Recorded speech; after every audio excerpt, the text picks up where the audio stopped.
Hello and welcome to Ballard Design's 101 series. My name is Roger, your host.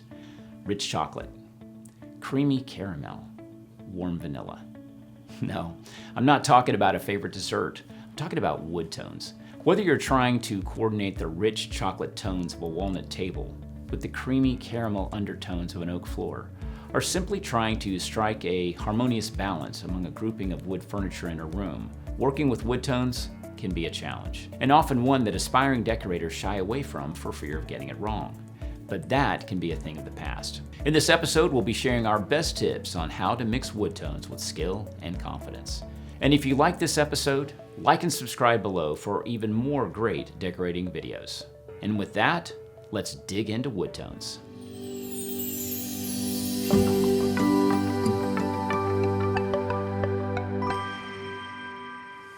If you're still watching this video, then I think we can safely assume that you're one of those aspiring decorators that finds mixing and coordinating wood tones a challenge.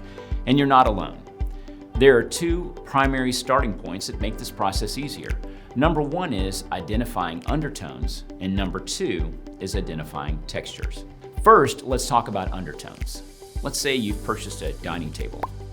At first glance, you may say it's brown, but look closer. Beyond the primary tone, do you see a warm or cool undertone? Perhaps you see red, black, maybe varied shades of gray. Next, let's talk about texture. Look closer. There are varying degrees of texture to wood finishes. Some may be highly polished, while others may be whitewashed or even raw.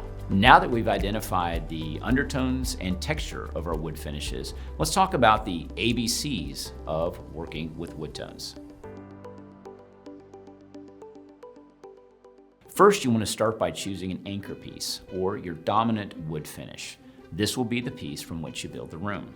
Maybe it's a coffee table, a dining table, or a wood floor. Whatever it is, think of it as a starting point for your room. Next is balance. You're going to want to bring a balance in a few different ways.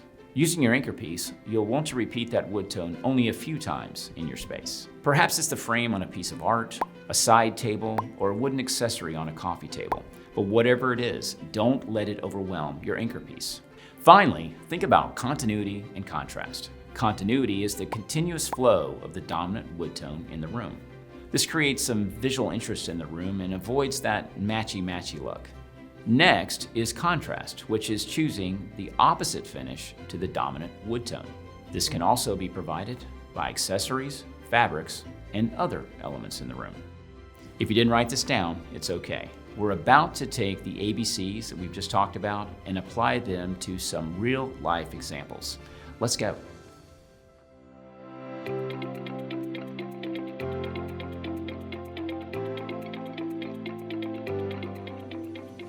Okay, we're going to demonstrate how easy it is to mix wood tones in your room, starting with this example.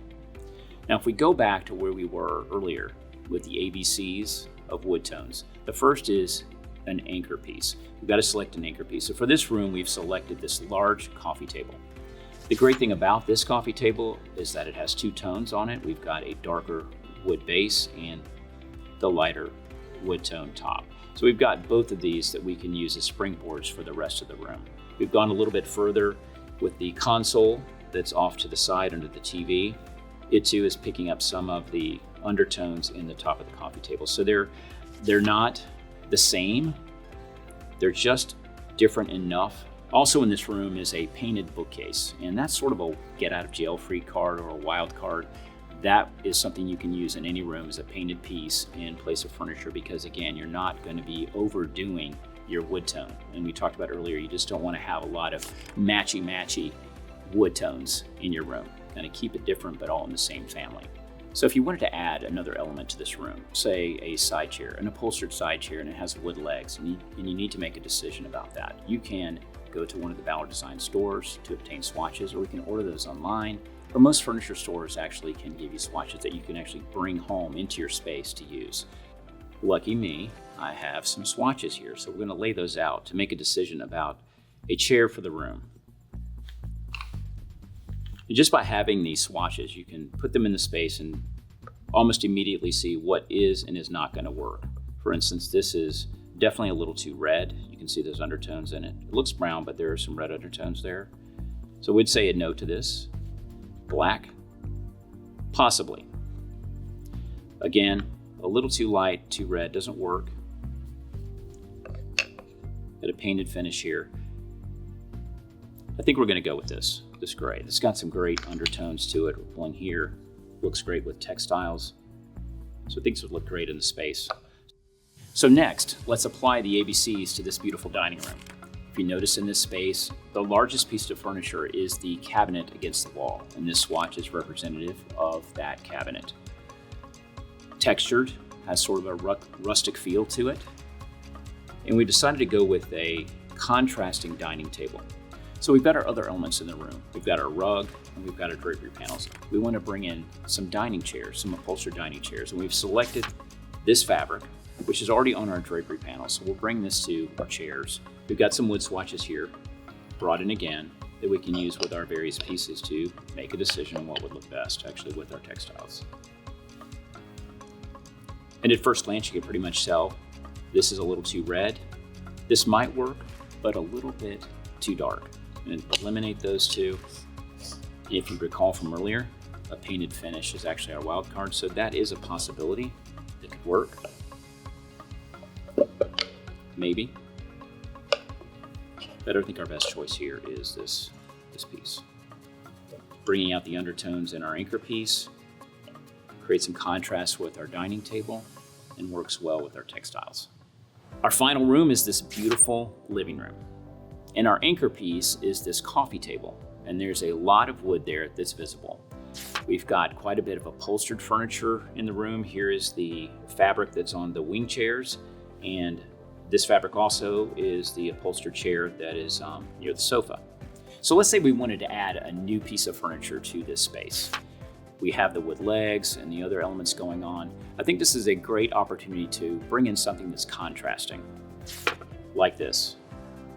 This would work well as a console table, off to the side, or maybe a cabinet along the wall. Bringing in a contrasted piece is going to give you that more collected look and look less like a set. It also adds a lot of visual interest to your room. Gives it a little bit of wow. As you can see with these 3 room examples that we've given you, we've done all of this with fabric swatches and wood swatches. So this is something you could probably easily do at home. You could hold a swatch up next to your favorite cabinet, to a piano perhaps that you're trying to match wood tones to. You can even take a drawer front into a store to actually do some matching with fabrics and other wood tones. It's a simple process, and these ABCs, we hope, help you on your next decorating project. And now you've learned your ABCs, identifying an anchor piece, building balance, and creating contrast or continuity.